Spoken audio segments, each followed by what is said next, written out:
The United States can avoid war with Iran, but it depends on a mix of strategic diplomacy, clear communication, and restraint from both sides. Here's a breakdown of how it could happen. Diplomacy and dialogue. Re-engagement in talks like the nuclear deal, JCPOA, could reduce tensions. Backchannel diplomacy, quiet. Unofficial communication can de-escalate crises before they flare into open conflict. Regional cooperation. Working with regional allies like Saudi Arabia, UAE, and even indirect communication via Iraq or Oman can help contain provocations and build a buffer zone. Avoiding provocations.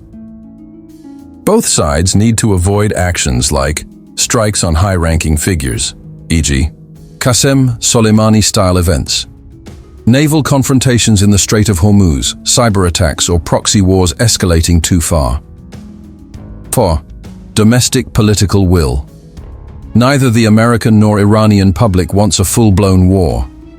US administrations may avoid war to focus on internal issues, especially in election cycles. Pressure through sanctions versus military action. The US can continue economic pressure rather than turning to military options. The risk? The main danger is miscalculation, a small clash, misunderstood message, or proxy conflict spiraling out of control. Key flashpoints that could spark war and how to avoid them. Proxy attacks on US forces, Iran-backed militias, like in Iraq, Syria, Yemen, or Lebanon, sometimes strike US bases or allies. Risk. The US retaliates, Iran responds, and the spiral begins. How to avoid intelligence sharing to trace attacks clearly, hitting only responsible parties, not Iran directly, using backchannel messages to signal, "We're not escalating," unless you do. 2. Strait of Hormuz conflict. This narrow waterway is where a huge portion of the world's oil passes through. Iran has threatened to close it before. Risk. A naval clash or a blockade could bring in the US Navy. How to avoid international naval. Coalitions, like in 2019, to ensure freedom of navigation. Engaging Gulf countries to act as mediators, avoiding aggressive moves like oil tanker seizures.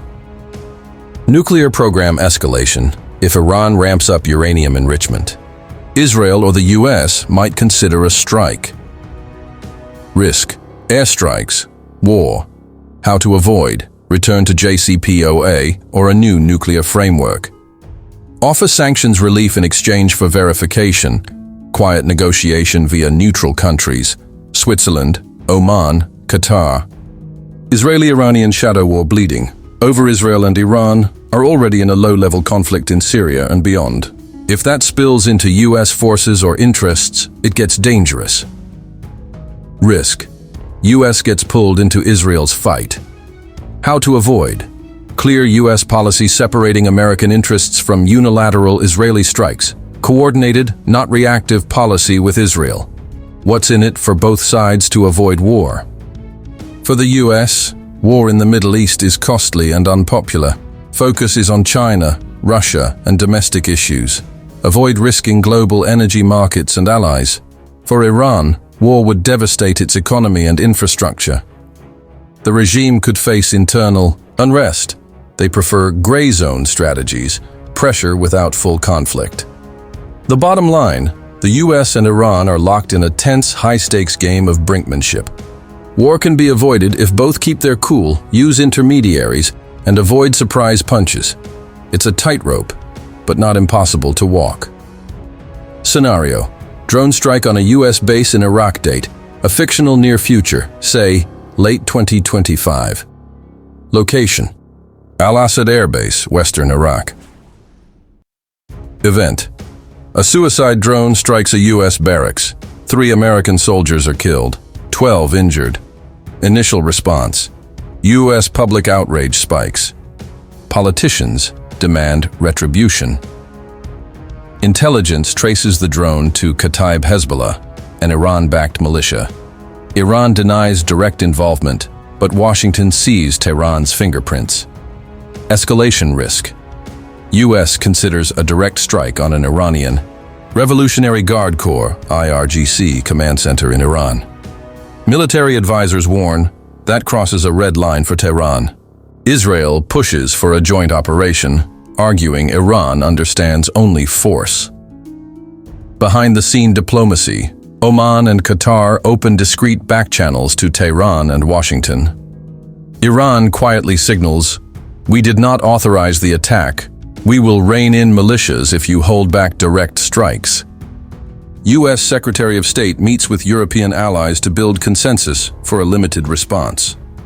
U.S. final decision targets the militias' command and drone storage facilities inside Iraq and Syria, not Iran itself. Cyber attacks launched quietly against Iranian drone networks, non-lethal but disruptive. President addresses the nation. "We responded decisively. We don't seek war." Iran's response issues threats publicly, but behind the scenes scales down militia activity. Iranian foreign minister gives a rare interview. "We seek peace, not bloodshed." Outcome: war is avoided, but it's close. One different move, one misunderstanding, and the situation could have spiraled into open war. This is the tightrope in action. Cool heads, back channels, and calculated restraint saved the day.